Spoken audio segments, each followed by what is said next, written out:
इस जगत में वे ही धन्यभागी हैं जिन्हें अंतर ध्यान की याद आने लगे, जिन्हें एक बात बार बार याद आने लगे, दिन के 24 घंटों में बार बार याद आने लगे, भीतर जाना है।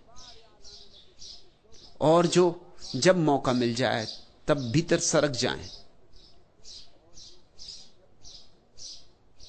एक ज़ैन फकीर को निमंत्रित किया था कुछ मित्रों ने भोजन के लिए।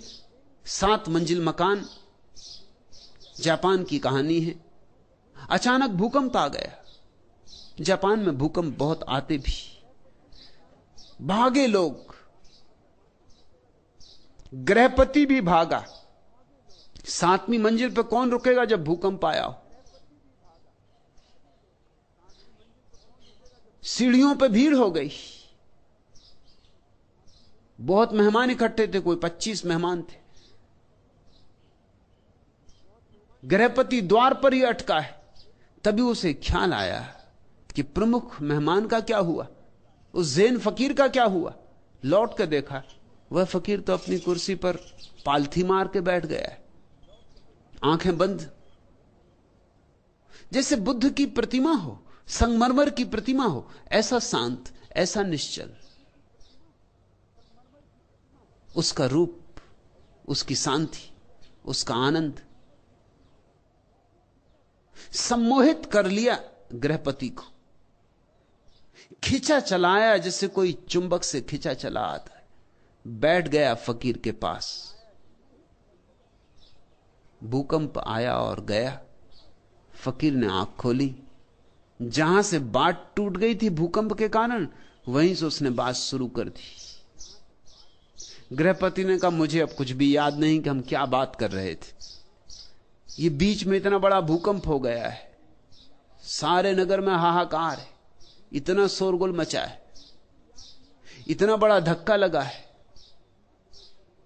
मुझे कुछ भी याद नहीं हम कहां क्या बात कर रहे थे। अब उस बात को आप शुरू ना करें। अब तो मुझे कुछ और पूछना है।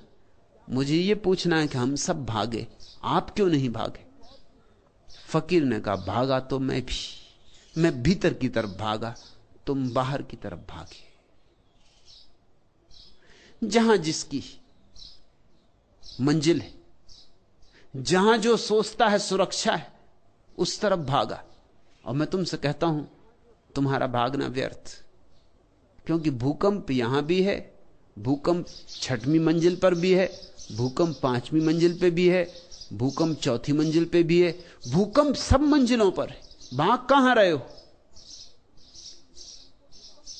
जो 5वीं मंजिल पे हैं वो भी भाग रहे हैं, जो 3री मंजिल पे हैं वो भी भाग रहे हैं। भूकंप सड़कों पे भी है, जो सड़कों पे हैं वो भी घरों की तरफ भाग रहे हैं। हर एक भाग रहा है, लेकिन तुम भूकंप से भूकंप में ही भाग रहे हो। मैं भी भागा, मैं भीतर की तरफ भागा।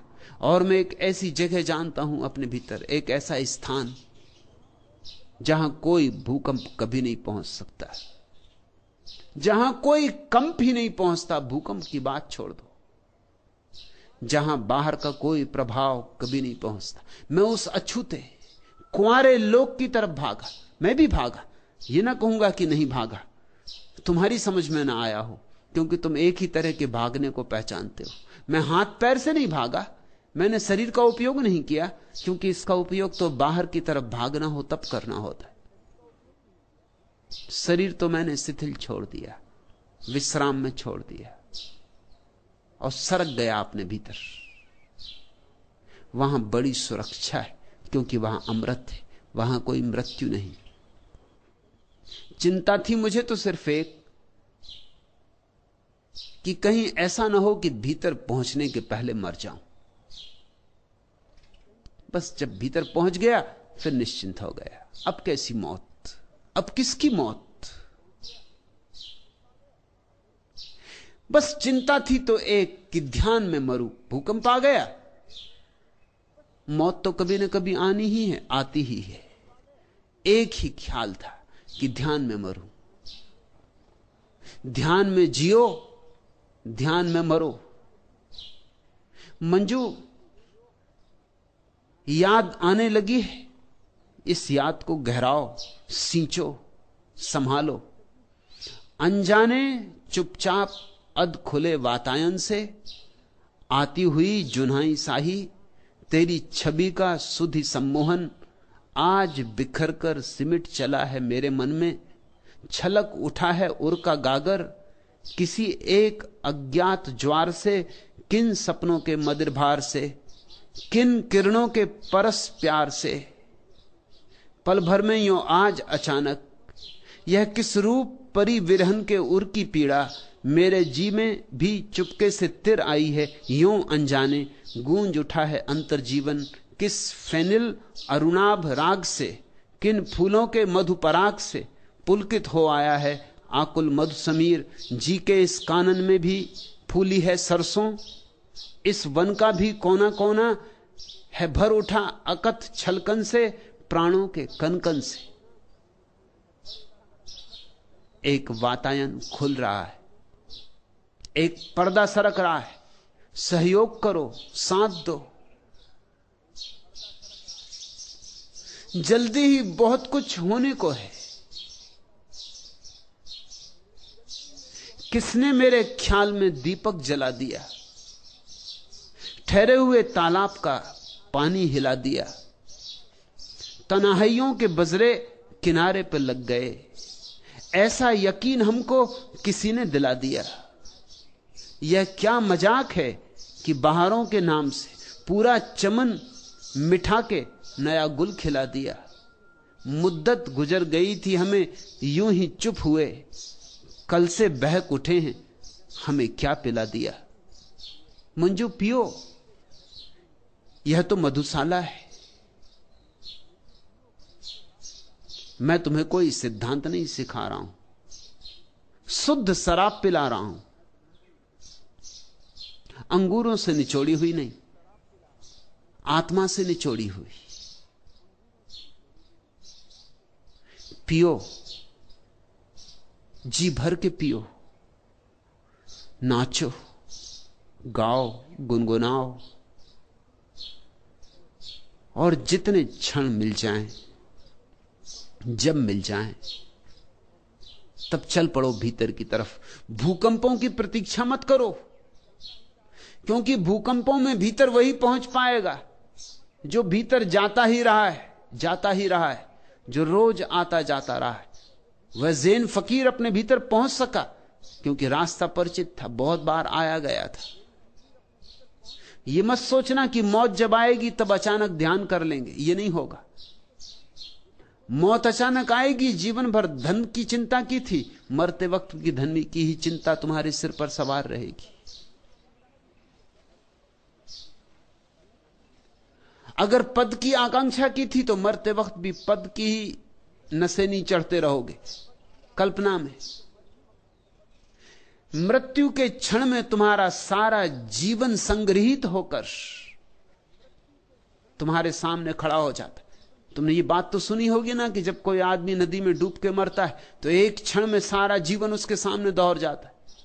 यह बात सभी के संबंध में सच है, नदी में डूब के मरने वालों के संबंध में ही नहीं। मरती घड़ी में तुम्हारा सारा जीवन सिकुड़ के, जैसे हजारों हजारों फूल से एक बूंद इत्र निचोड़ते हैं, ऐसे तुम्हारे सारे जीवन के अनुभव से एक बूंद निचोड़ाती। लेकिन अगर तुम्हारा सारा जीवन दुर्गंध का ही था तो बूंद दुर्गंध की होगी। अगर सारा जीवन सपना ही सपना था तो यह बूंद भी सपना होगी। और अगर जीवन में तुमने कुछ सत्य भी कमाया था, कुछ ध्यान भी कमाया था, कुछ प्रेम भी जगाया था, कुछ बांटा भी था, कुछ लुटाया भी था, छीना झपटा ही न था, कुछ करुणा भी की थी, तो तुम्हारी अंतिम क्षण की जो प्रतीति होगी, सारा जीवन निचोड़ के एक इत्र की बूंद बन जाएगा। उसी इत्र की बूंद पर सवार होकर तुम परमात्मा की यात्रा पर निकलोगे। मंजू, शुभ हुआ है। अब इस घड़ी को, इस बलिहारी की घड़ी को छिटक मत जाने देना, जोर से पकड़ रखना। अब पकड़ने योग कुछ तुम्हारे पास है। और ध्यान रखना जिनके पास कुछ नहीं है उनके पास गंवाने को भी कुछ नहीं होता, और जिनके पास कुछ है उनके पास गंवाने को भी कुछ होता है। नंगा नहाए तो निचोड़े क्या। जिनको हम साधारण जन कहते हैं, सांसारिक जन, उनको क्या फिक्र, उनके पास गंवाने को कुछ है ही नहीं। हमारे पास एक शब्द है योग भ्रष्ट, उसकी तौल का दूसरा शब्द नहीं है भोग भ्रष्ट। तुमने कभी ऐसा शब्द सुना, भोग भ्रष्ट? भोग भ्रष्ट होता ही नहीं। समतल जमीन पे चलोगे तो कहीं गिरोगे, लेकिन पहाड़ों की ऊंचाइयों पर चढ़ोगे तो गिर सकते हो। योग भ्रष्ट होता है। मंजू एक घड़ी करीब आ रही सरकती हुई, जो बड़ी कीमत की होगी। अंतर्ध्यान की याद आनी शुरू हुई है, जल्दी ही अंतर्ध्यान लगेगा। तब चूक मत जाना, क्योंकि बाहर की जन्मों जन्मों की वासनाएं खींचेंगी, बाहर की जन्मों जन्मों की आदतें खींचेंगी, हजार बाधाएं खड़ी होंगी। मन अंतिम उपाय करेगा अपने को बचा लेने का, क्योंकि ध्यान मन की मृत्यु है। और कौन मरना चाहता? मन भी मरना नहीं चाहता है। लेकिन सजग होकर, खूब सजग होकर 2-4 कदम और फिर मैं तुमसे कहता हूं सुबह करीब है, आखिरी तारे ढलने लगे, सूरज उगा, अब उगा, तब उगा। जरा प्रतीक्षा, जरा धैर्य, और वह महत्वपूर्ण घटना घट सकती है जिसकी तलाश में सारे लोग जाने अनजाने भटक रहे। उसे कहो आनंद की खोज, सत्य की खोज, परमात्मा की खोज, मोक्ष की खोज, या जो भी नाम तुम्हें देना पसंद हो।